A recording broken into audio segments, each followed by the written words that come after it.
Yo, what's up guys? Today I'm going to be restoring the Jordan 4 What the colorway. As you can see, these are pretty beat. And on the back tabs, as you can see, it says R, so I'm going to need to fix that. The sole as well as the netting is pretty yellowed. So yeah, if you guys enjoy this video, make sure to like and maybe even subscribe. And let's get right into it. So first things first, we gotta remove the laces. And one thing I found out is you guys see that tape in there? I was really confused. I thought it might be like a fake shoe or something, but that's something Nike actually does sometimes. So the shoes themselves aren't actually like that dirty with like, mud or whatever. But I still scrub them anyway with cold water and just regular Dawn soap. Now after I scrub them, I put them in the washing machine with cold water and a pillowcase over it just to protect it. As you can see, the sole is very yellowed, so I unyellowed it with drip sauce. There's a lot of other stuff you can use though. After I put the drip sauce on and then the saran wrap, I let them sit in the sun. These shoes have taken me over 7 months to do just because I got kind of busy. But yeah, I started in January and it is now August. So here I'm using Angelus flat white paint. And I did 2 coats of it. So after this first coat, I did another one off camera. The back right here was really scuffed, as you can see. Now the worst part of this whole shoe was painting the netting, because the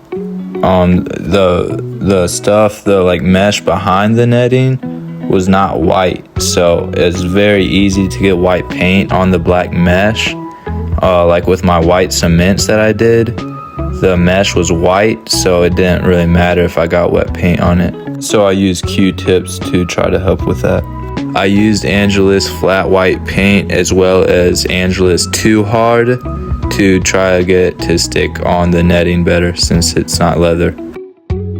For this, I just used Angelus regular black paint. So just on the netting and the plastic back tabs, I used Angelus Too Hard because it's supposed to help it stick better when you're not painting on leather.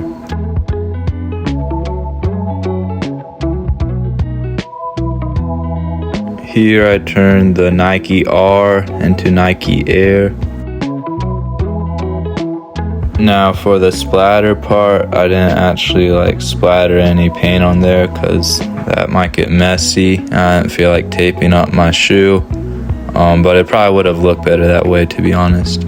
I used 2 coats of this all over the shoe, and this is before and this is after. They definitely turned out pretty good.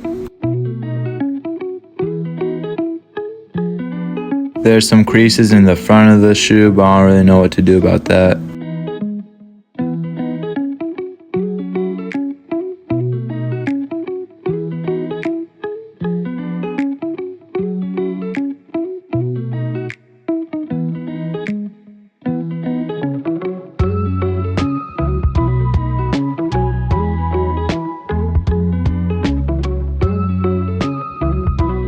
This is what they look like on foot, and while I was recording, a fox came by. And yes, I know I doubled up on the Champion shorts and sweatshirt, but I just threw this on for the video.